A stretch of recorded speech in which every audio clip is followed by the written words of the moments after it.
이런 가운데 구속기간 만료를 단 하루 앞두고 있던 김용현 전 국방장관에 대해 법원이 추가 구속을 결정했습니다. 김 전 장관과 함께 계엄 선포 명분을 만들려고 북한에 무인기를 보낸 혐의를 받는 여인형 전 방첩사령관 역시 추가 구속됐는데요.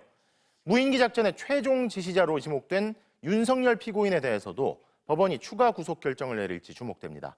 이혜리 기자의 보도입니다. 지난해 12월 내란 중요임무 종사 혐의로 처음 구속됐던 김용현 전 국방부 장관.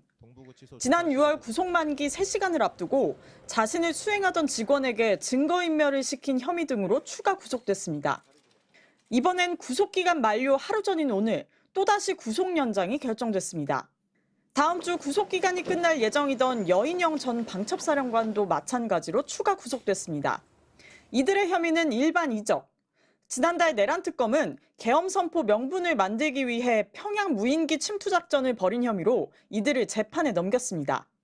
관건은 이제 이 작전의 최종 지시자로 지목된 윤석열 전 대통령입니다. 국가 안보를 책임지는 국가통수권자인 대통령과 국방장관이 비상계엄 여건 조성을 목적으로 남북 군사 대치 상황을 이용하려 한 행위는 어제 열린 윤 전 대통령 구속영장 신문에서 특검 측은 진술 짜맞추기로 인한 증거인멸 우려, 하급자에게 책임을 전가하는 태도 등을 들며 구속 필요성이 크다고 주장했습니다. 윤 전 대통령 측은 윤 전 대통령이 힘을 통한 억지력으로 전쟁을 막는 것을 주 임무로 생각했다며 기소 자체가 말이 안 된다고 맞섰습니다. 같은 재판부가 윤 전 대통령의 지시를 이행한 것으로 보이는 김 전 장관과 여 전 사령관을 추가 구속한 만큼 윤 전 대통령 구속 연장 가능성도 높아졌다는 관측이 나옵니다.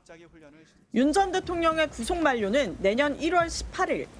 재판부가 윤 전 대통령 측에 오는 30일까지 추가 의견서 제출을 요청했기 때문에 12월 30일 이후에 결정될 것으로 보입니다.